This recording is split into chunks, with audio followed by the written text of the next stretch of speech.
माझ्या अशा समस्या होत्या की जेव्हा आम्ही तिथे राहायला गेलो होतो तेव्हा मेंटेनन्स 1800 रुपये होता आणि त्यानंतर जेव्हा कमिटी हँडओव्हर झाली त्या कमिटीने डायरेक्ट 1800 रुपये मेंटेनन्सचं 3500 किंवा 3200 या प्रकारे आमचा दर महिना मेंटेनन्स सुरू केला।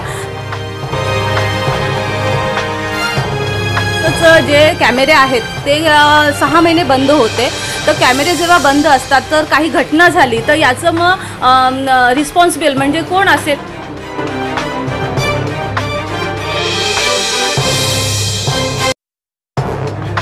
स्पीड न्यूज भारत या चॅनल धन्यवाद आणि आभार व्यक्त करते की त्यांनी मागील 3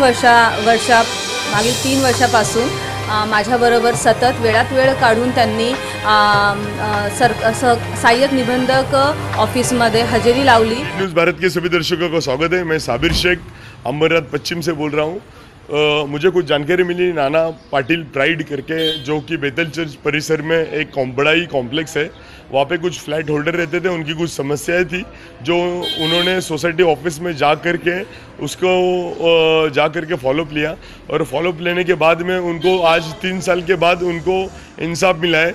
आज वो 3 साल के बाद जद्दोजहद करने के बाद जो इंसाफ मिला है, तो उनको इंसाफ कैसे मिला है और उन्हें इंसाफ के लिए क्या किया है और कितने पापड़ बेले हैं, आज हम उनसे जानकारी लेंगे। उन्होंने हमको बुलाया है प्रतिक्रिया देने के लिए, आज हम उनकी प्रतिक्रिया लेना चाहते हैं। स्पीड न्यूज़ भारत के सभी दर्शकों को स्वागत है। जैसे कि मैं साबिर शेख अंबरनाथ पश्चिम से बोल रहा हूँ। अंबरनाथ पश्चिम नाना पाटिल प्राइड में जो कि एक तकरार आई थी, जो कि भारती मैडम और राजमणिकम सर जो कि इनके हस्बैंड है, तो इनको 3 साल पहले से इनको कुछ कंप्लेंट्स थी सोसाइटी में नाना पाटिल प्राइड में, जो कि इलेक्शन जो वहाँ पे हुआ था इलेक्शन में, तो इलेक्शन में किसी को भी मद्देनज़र न लेते हुए उन्होंने आपस में ही इलेक्शन लगा दिया था और उन्होंने किसी की कुछ भी नहीं सुनी थी, ऐसा इनका कहना है।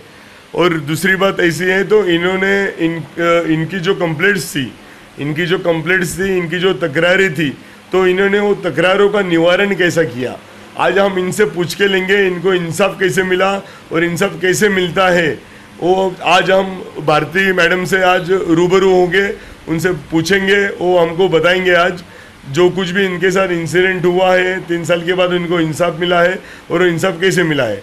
तो मैडम, सबसे पहले मैं आपका नाम पूछना चाहता हूँ। नमस्ते, माझं नाव भारती राजमणिकम आहे। मी नाना पाटील प्राइड कोसगाव अंबरनाथ इथे राहत आहे आणि माझ्या काही समस्या होत्या माझी कमिटीबद्दल की त्यांनी जे खूप काही चुकीचे व्यवहार केले होते त्याबद्दल। तर मी सहाय्यक निबंधक जे आहेत अंबरनाथ इथे मी वारंवार तक्रार दिल्या होत्या आणि त्या तक्रारीनंतर जवळजवळ 3 वर्षानंतर आज मला न्याय मिळालेला आहे। तर मी सहाय्यक निबंधक सहकारी आदरणीय राजेंद्र मरकंड सर यांचे आभारी आहे आणि मनापासून त्यांचे धन्यवाद देते की त्यांनी न्याय केलेला आहे आणि कायद्यानुसार मला न्याय मिळालेला आहे।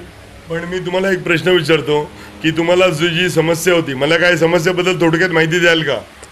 माझ्या अशा समस्या होत्या की जेव्हा आम्ही तिथे राहायला गेलो होतो तेव्हा मेंटेनन्स 1800 रुपये होता आणि त्यानंतर जेव्हा कमिटी हँडओव्हर झाली त्या कमिटीने डायरेक्ट 1800 रुपये मेंटेनन्सचं 3500 किंवा 3200 या प्रकारे आमचा दर महिना मेंटेनन्स सुरू केला आणि याच्याबद्दल मला तक्रार होती।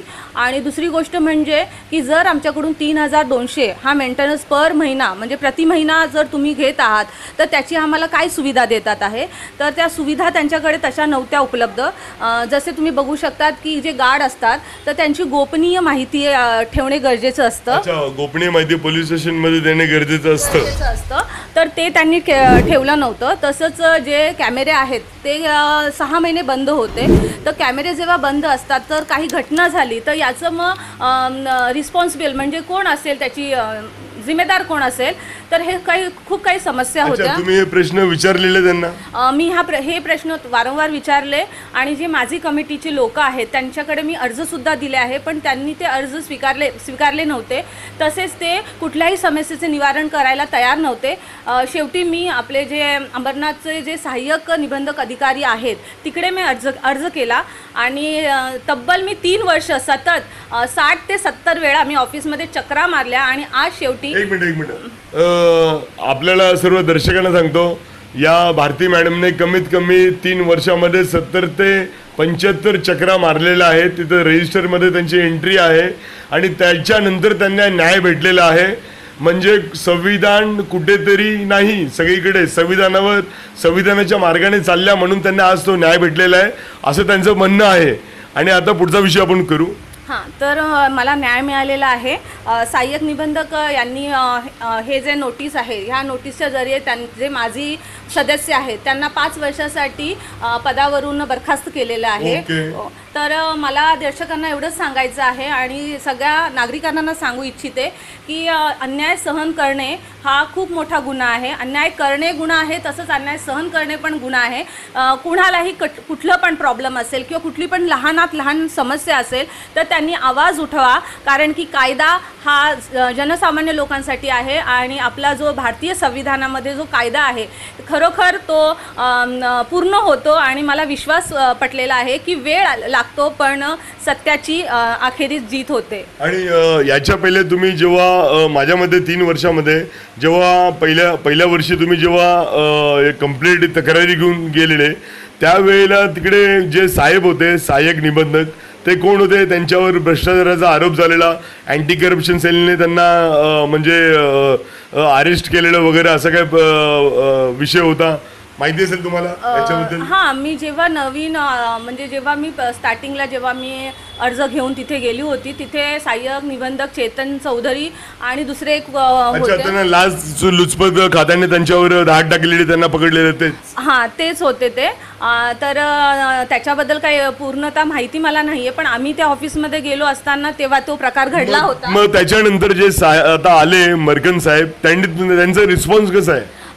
आदरणीय मर्कन सरांसाठी तर मी एवढंच बोलू शकते की त्यांनी खूप मला मदत केली आहे आणि मला विश्वास दिला, मला आश्वासन दिलं होतं त्यांनी की मॅडम तुम्हाला न्याय मिळेल, वेळ लागेल पण न्याय मिळेल. आणि शेवटी त्यांनी कायद्यानुसार मला न्याय मिळवून दिलेला आहे, त्याबद्दल त्यांचे खूप खूप आभार आहे.